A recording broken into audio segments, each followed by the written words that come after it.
Les annonces qui ont été faites par le président de la République lors de sa conférence de presse, est-ce que c'est un tournant pour vous? Ah, ça recommence. En général, on me parle du tournant de 1983, qui n'était pas un tournant. Si c'était un tournant, si on avait viré à gauche et annulé toutes les réformes, en faisant du protectionnisme, ça aurait été un tournant à droite si on avait dénationalisé, etc. C'était pas un tournant, on a continué droit. Là aussi, c'est pas un tournant.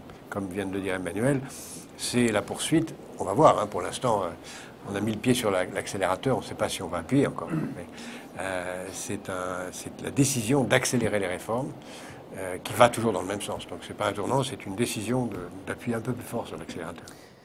Est-ce que pour vous, ces annonces sont crédibles? Ah, tout à fait. D'abord, les réformes qui ont été annoncées sont absolument nécessaires. Elles sont le résultat d'un long travail auquel d'ailleurs Emmanuel et moi avons participé depuis des années. Elles sont parfaitement crédibles, parfaitement nécessaires. La seule chose qui reste à faire, c'est de les faire, quoi. Lors du débat auquel vous aviez participé aux Échos avec Luc Ferry, vous donniez 3 mois au président pour faire ses preuves. Est-ce que vous êtes rassuré à la suite de ces annonces? Oui, tout à fait, par rapport à ce que j'avais dit, tout à fait, absolument. J'ai dit qu'il y avait 3 mois pour annoncer des réformes et les faire. Maintenant, les réformes sont annoncées, les 3 mois continuent à courir pour les faire. Pour vous, Emmanuel Macron, c'est un tournant? Je ne vais pas vous dire que c'est un tournant, parce que ça supposerait que pendant les 20 premiers mois, depuis le début de sa mandature, François Hollande avait décidé de faire beaucoup de déficit public en plus, ou d'avoir une politique de soutien de la demande, d'oublier les entreprises, etc. Je ne crois pas que ce soit un tournant. Je pense que c'est un discours très clair parce que les acteurs économiques en avaient besoin et qui explique en même temps tout ce qui a été fait en redonnant des perspectives.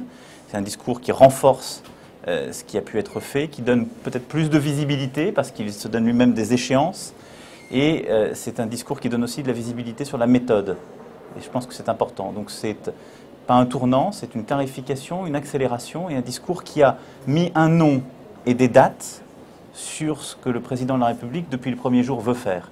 Et je pense qu'aujourd'hui, mettre un nom et des dates rassure beaucoup les acteurs économiques. Donc c'était nécessaire.